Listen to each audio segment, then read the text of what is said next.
श्री स्वामी समर्थ. मैत्रिणींनो, आज मी तुम्हाला वैभव लक्ष्मीची कथा सांगणार आहे. तर चला कथाला सुरुवात करूया. एका गावात एक बाई राहायची. ती खूप दुःखी होती, कारण तिच्या घरात पैशांची नेहमी कमी पडायची. नवरा दिवसभर कष्ट करायचा, पण घरात काहीच भरभराट दिसत नव्हती. घरात भांडण, तणाव, त्रास, शांतता राहिलीच नव्हती अजिबात. एका दिवशी ती बाई खूप कंटाळली आणि देवळात जाऊन मनोमनी प्रार्थना करू लागली की हे देवा, माझ्या घरातही कधी सुख समाधान येईल का? एवढ्यात तिच्यासमोर एक साधू दिसला. साधूने तिला विचारलं, बाई, तू एवढ्या दुःखात का रडतेस? तू एवढी दुःखी का आहेस?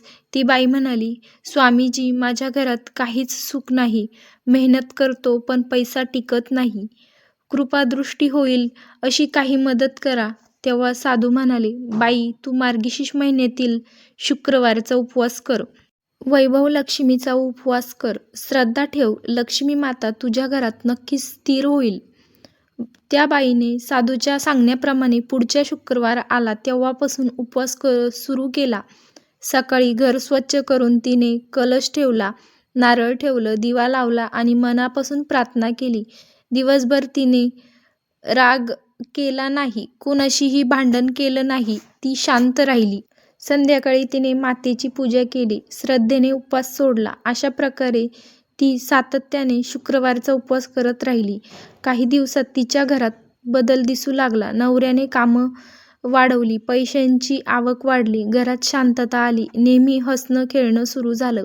एका दिवशी ती बाई देवळात परत गेली आणि त्या साधूला भेटून म्हणाली, माझ्या घरात आज खूप आनंद आहे. तुमच्यामुळं आमच्या संसाराला दिशा मिळाली. तेव्हा साधू हसत म्हणाले, बाई, हे माझे नाही, हे लक्ष्मी मातेचं सामर्थ्य आहे.